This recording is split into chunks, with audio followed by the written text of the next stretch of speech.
আমি জানি তুমি সব বোঝো, তবুও আমার কিছু না বলা তোমাকে কথা আজ আমি বলতে চাই। তুমি ছাড়া আমার জীবন সত্যি অসম্পূর্ণ। আমার মনে হয় মাদার্স ডে বলে কোনো দিন হয় না, প্রতিদিনই মাদার্স ডে।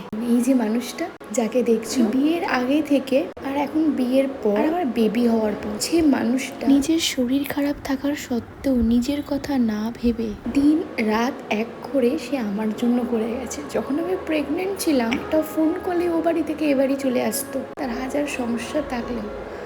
মা, তুমি যে আমাকে অনেক ঋণী করে দিলে। আমি তো ঋণী ছিলামই সারা জীবন, কিন্তু এখন আরো ঋণী হয়ে গেছে। আমার সন্তান হওয়ার পর তোমার যে অক্লান্ত পরিশ্রম, হয়তো অনেক সময় রেগে গিয়ে চিৎকার করেছি। আমার যে পোস্টমর্টেম ডিপ্রেশন, সেটা আমি তোমার সাথে কাটিয়েছি। যে ফেজটা কাটিয়েছি আমি কখনো ভুলতে পারবো না। রেগে গিয়ে চিৎকার করে কথা বলে দিয়েছি, একা একা কান্নাকাটি করেছি, শুধু তুমি আমাকে সামলেছো। তোমাকে রেগে গিয়ে কথা বলার পর আমি সব থেকে বেশি কষ্ট পেয়েছি। মাকে কেন এটা বলি, কিন্তু আমার তো বলার কাউকে ছিল না, আমি তোমাকেই বলতে পারতাম, কারণ আমি জানি তুমিই আমাকে কিছু বলবে না, তুমি বুঝবে আমাকে।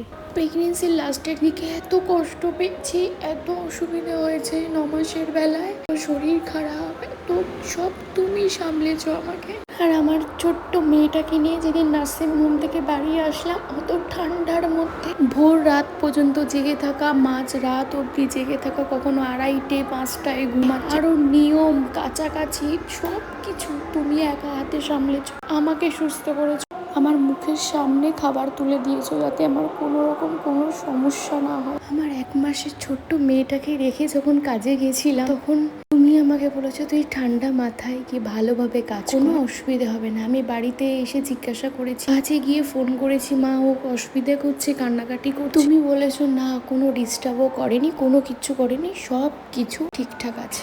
অনেকে বলেছে কাজ করার কি দরকার, কিন্তু তুমি কখনো বলোনি, কারণ তুমি জানতে তোমার মেয়ে এই কাজটাকে কতটা ভালোবাসে, কতটা কষ্ট করে এই কাজটা শিখেছি, কতটা কষ্ট করে আজ কাজ পাই আমি। তাই তো তুমি সবার থেকে আলাদা। প্রতিটা মেয়ের কাছে প্রতিটা মায়ের সংজ্ঞা হয়তো এরকমই, তবু আমি আমারটা আমার মতো করে তোমাকে জানাতে চাই না। হয়তো কোনোদিন তোমার সামনে এভাবে বলতে পারবো না, হয়তো আমি আবারও ভুল করব, আবারও কত কিছু করব, তুমি নিজের মতো করে আমাকে শুধরে দিও সারা জীবন যেটা করছো এখনো পর্যন্ত।